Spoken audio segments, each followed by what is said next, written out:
Je n'ai même pas remarqué que Fianso jouait dans ce film. 9-3, height. Je sais pas pourquoi j'ai dit ça, j'ai grandi dans le 13e.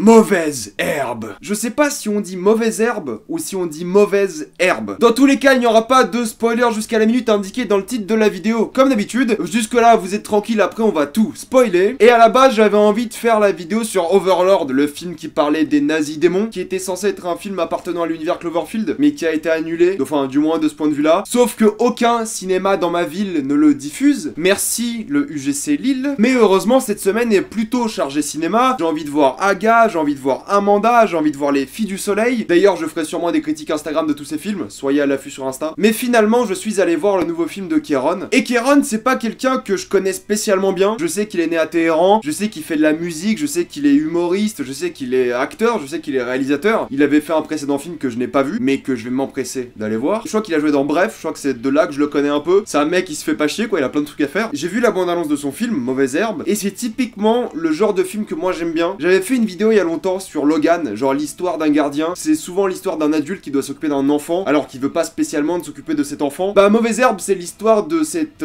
personne qui s'appelle Wael, qui est interprétée par Kéron, qui doit s'occuper de 6 enfants en difficulté dans un centre de stage obligatoire. C'est des enfants qui ont été virés du collège, et on essaie de les réintroduire dans la vie scolaire en leur faisant ce stage. Ce qui est vraiment intéressant par rapport à ce cinéma français, c'est qu'en général, moi, en caricaturant évidemment, je vois plusieurs facettes du cinéma français. Je vois la facette vraiment genre lourdingue du cinéma, de la comédie française vraiment nulle, qui se base sur des clichés, sur des blagues pas drôles, sur des jeux de mots à la con. C'est vos à la 2 quoi, c'est vos Nicky Larson, c'est vos trucs qui vont être pourris avant même d'être sortis. Il y a ce cinéma français un peu plus anxiogène, j'ai envie de dire. Vous savez, genre ces dramas sociaux qui sont souvent très bien et qui critiquent de manière très pertinente le système français et la société française. Mais c'est des dramas français qui, genre, si t'en regardes un par semaine, à la fin du mois tu te suicides. Et t'as cette catégorie genre de dramas policiers, voire historiques, qui sont souvent moyens. Il y a rarement des pépites dans le tas. Genre, j'espère que l'Empereur de Paris fera partie des pépites. D'ailleurs, j'en ferai une critique. Mais pour moi, ça se restreint à ces 3 catégories-là. C'est de la caricature, évidemment. Mais il y a rarement une sorte de film qui combine les 3, qui est genre et un drama social, et une comédie, et un drame pur, qui parle de trucs sérieux, de conditions humaines, de société. J'ai pas vu Le Grand Bain, donc je sais pas trop s'il correspond à ces critères. Faut que j'aille le voir d'ailleurs. Mais le film de Kéron est vraiment ce mélange des 3. Genre, c'est et une bonne comédie, c'est et un bon drama social, et ça parle de conditions humaines, de personnages, et ça a une bonne histoire, en gros, c'est ça que j'essaie de dire. Ouais, j'essaie de dire que le film est bien, je veux voir très bien, voilà, j'essaye. Et ce que je veux dire par là, c'est que c'est un film qui est assez bizarre à regarder au début, parce que c'est donc l'histoire de cette personne-là qui a eu un passé très tragique, donc ce personnage principal interprété par Kéron, qui a vécu des choses horribles quand il était gamin en Iran, je suppose, parce que vu qu'il est né en Iran, à Téhéran, je pense que ça se situe en Iran, mais c'est pas important où ça se situe, l'important c'est vraiment que c'est une zone en conflit, où justement un enfant sans parents, bah c'est un enfant qui est comme mort, on va dire ça comme ça, et le film va vraiment dresser le parallèle entre la vie du personnage de Kéron, qui était enfant abandonné en Iran, et de l'autre côté lui qui essaie de s'occuper de ses enfants. Sauf qu'il y a une autre dimension à ça, c'est que lui il a été très ami, voire il a une sorte de relation de complicité maternelle avec le personnage de Catherine Deneuve, qui justement, via l'aide du personnage d'André Dussolier, insérait Kéron dans cette situation de professeur éducateur, on va dire, et le film va vraiment bien marcher entre les passés des personnages, les problèmes de chaque personnage, la relation entre Catherine Deneuve et Kéron, la relation entre Dussolier et Deneuve, et vraiment tout ce qui se passe autour en fait, parce que c'est pas juste une histoire de relation, genre il y a un arc narratif, il y a genre une histoire, genre l'histoire c'est vraiment que Kéron s'occupe de ses enfants, mais de l'autre côté ses enfants ont un passé, ont des difficultés, ont chacun leurs problèmes, et on va explorer à chaque fois les problèmes de chaque enfant. On va pas juste être là en mode comment est-ce qu'ils vont se réintégrer via l'aide de Kéron, on va aller en profondeur, pas dans tous les cas, mais on va vraiment aller parler des vrais problèmes de chaque enfant, on va aborder des thématiques extrêmement sérieuses, que ce soit la vie en cité qui peut te pousser à vendre de la drogue par exemple, que ce soit l'harcèlement voire le viol, que ce soit le suicide, que ce soit le fait d'avoir du mal à communiquer avec les gens, enfin il y aura plein de thématiques sérieuses avec des degrés de dramaturgie et de sériosité différents, j'ai envie de dire, mais qui vont tous être bien traités et de manière intelligente. D'un côté, vous pouvez aller voir ce film pour vous attendre à une sorte de vraie comédie qui aura des thèmes sérieux, et de l'autre côté, vous pouvez aller voir ce film en vous attendant à un drama, donc les deux se mélangent très bien, et ce que Kéron, à mon goût, réussit très bien dans ce film, c'est qu'il arrive très bien à mélanger le drama et la comédie. Pour moi, les meilleures comédies, comédies sont des histoires de personnages, genre des vraies histoires, qui sont drôles. C'est ça pour moi une vraie comédie. C'est pas des situations drôles auxquelles on attache des personnages. C'est des personnages qui vont en vivre des trucs drôles. Mais toujours avec des personnages, en gros, avec des sentiments, des qualités, des défauts, des motivations, des craintes, enfin tout ce délire-là, quoi. Si on prend le personnage de Kéron, j'en parlerai en spoiler plus précisément, mais c'est un mec, tu vois, qui a pas trop sa place dans la société, il sait pas vraiment qui il est, il a du mal avec les femmes, par exemple, il a du mal avec un travail, il a du mal à s'insérer professionnellement. Tu vois que c'est quelqu'un qui sait pas trop où il va, mais qui kiffe quand même là où il va, mais il a quand même besoin d'être recentré un peu. Le personnage de Catherine Deneuve et Dussolier, c'est des gens qui sont vraiment, j'ai pas envie de dire vieux, parce que ils jouent beaucoup sur ça dans le film, ils ont plus grand chose dans leur vie, ils ont pas de mari ou de femme, ils sont pas, enfin, ils ont plus rien à vivre en fait, tout simplement. C'est horrible dit comme ça, mais c'est un peu l'idée, quoi. Donc on a ces différents degrés de lecture entre ce mec qui cherche à se recentrer dans sa vie, ces enfants bah qui sont perdus parce que c'est l'âge où tu sais pas trop quoi faire de ta vie et t'es un peu perdu et ils ont besoin d'aide pour eux aussi se recentrer. Du coup t'as ce parallèle qui me fait penser à la chanson de Gringe qui est sortie récemment, genre pièce détachée, où il dit que je sais pas si je vais élever un enfant ou c'est l'enfant qui va m'élever, et ça joue un peu de cette manière là dans ce film. Et de l'autre côté t'auras cette relation entre Deneuve et Dussolier et Kéron qui va bien marcher parce que t'as ce mec qui a pas forcément confiance ou qui a du mal à accepter une manière moins orthodoxe d'élever des enfants, mais qui va devoir se plier parce que les résultats sont là. Du coup la force de ce film là, c'est les alchimies à différents degrés de lecture, différents degrés d'interprétation, et l'interprétation sera une chose très très importante dans le film. C'est d'ailleurs l'une des thématiques principales, l'interprétation, le point de vue. En fait ce film c'est une sorte d'air frais sur le cinéma français à mes yeux. Je parle pas beaucoup de cinéma français sur la chaîne parce qu'en général ça m'intéresse pas particulièrement moi, ou le peu de films qui m'intéressent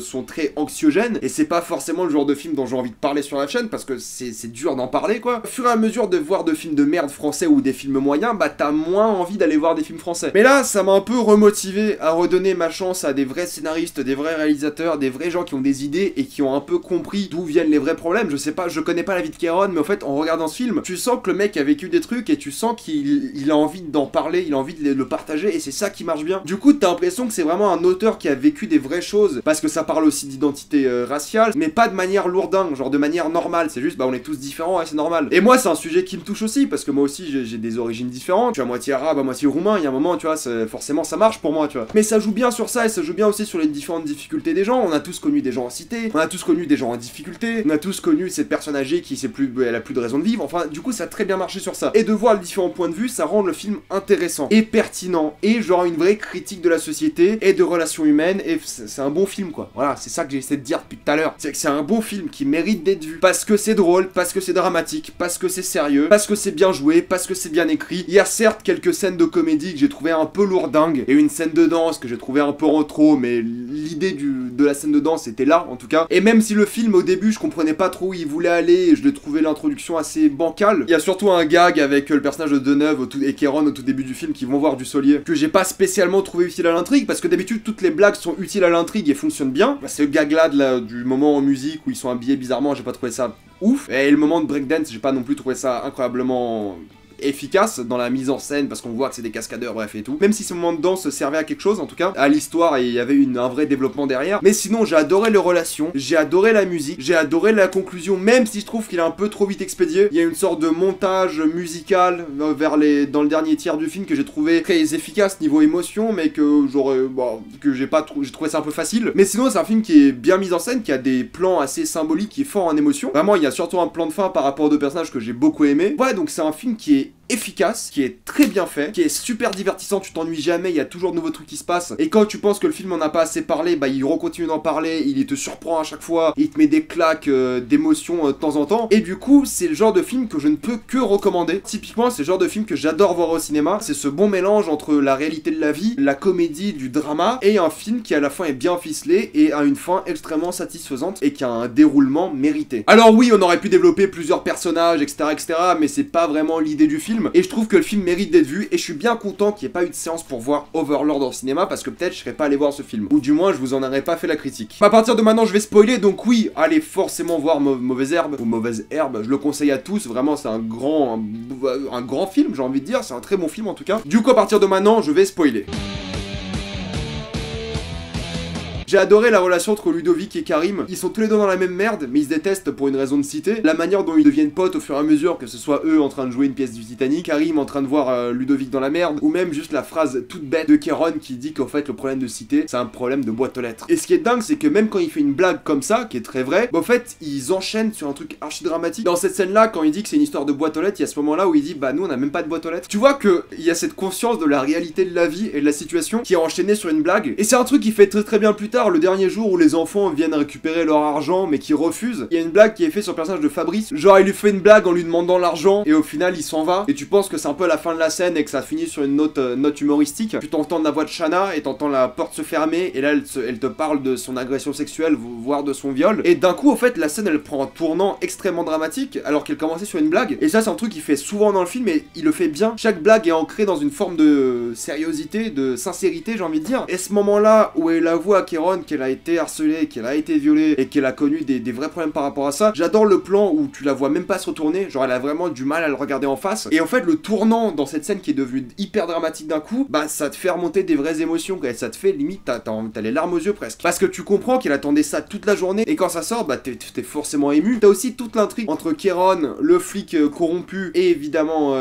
Ludovic, où tu vois que c'est le flic qui lui demande de vendre du shit et il prend de l'argent dessus, bref, tout ce délire là quoi. Ça aussi c'est une bonne critique sociale de la police parce qu'il y a énormément de flics qui sont dans cette situation là. Et ce que j'aime bien c'est que même quand il critique la police comme ça, bah il reprend à la fin parce que c'est la police au final qui vient l'aider et c'est juste pour montrer que bah pas tous les flics sont comme ça et ces gens là faut les exclure de la police et faut les mettre en tôle quoi en gros. Faut vraiment les empêcher d'oppresser les personnes qui ne peuvent rien dire par rapport à ça. Du coup tout le sentiment anxiogène que moi j'aime pas avoir dans des films vraiment anxiogènes, genre comme Nos Batailles récemment, le côté anxiogène il a été annulé par le côté comique du film. Du coup la dramaturgie reste et c'est ça qui est fort. Bon, toute la relation entre Kéron et Deneuve j'ai trouvé très touchante. Évidemment c'est la nonne qui a élevé Kéron, Wael du coup. Le suicide de son pote qui l'a aidé à apprendre le français au début c'était très dur. Le meurtre de ses parents était très dur. Cette scène au tout début, commencer un film avec une scène comme ça, c'est très efficace, c'est très bien foutu. Il y a ce super plan, c'est pour ça que je dis qu'il est très fort avec les images, qu'il y a ce super plan avec Wael à côté d'un tank et le tank bah l'ignore, on s'en fout, c'est normal, tu vois, c'est un gamin dans une ruine, c'est tout à fait normal là, dans cette situation. La relation entre Victor et Monique, elle marche très bien aussi, très touchante et ils vont vivre leur vie ensemble et c'est très cool quoi. Et j'aime bien que ce mec Victor qui a plus rien, il veuille aider des enfants, quitte à le faire tout seul. J'ai beaucoup aimé le fait que Kéron, bah c'est un mec qui demande le numéro des meufs mais il les appelle jamais parce qu'en fait lui il veut juste se prouver à lui-même qu'il a de l'importance et qu'il peut choper des numéros de meufs et il veut pas aller plus loin. Enfin il sait pas quoi faire dans sa vie, tu vois, il y a plein de trucs comme ça qui reflètent une vraie réalité que j'ai beaucoup aimé et que tu peux t'identifier à différents personnages, différentes histoires et c'est ça qui est fort. Globalement c'est un film qui est très efficace, qui marche très très bien, qui est émouvant, qui est drôle, qui est perspicace, qui est intelligent, qui a des vraies critiques, qui te fait réfléchir. C'est un film qui marche très bien et pour les enfants et pour les adultes, peu importe l'âge, peu importe les origines, c'est un film vraiment universel, c'est un feel good movie.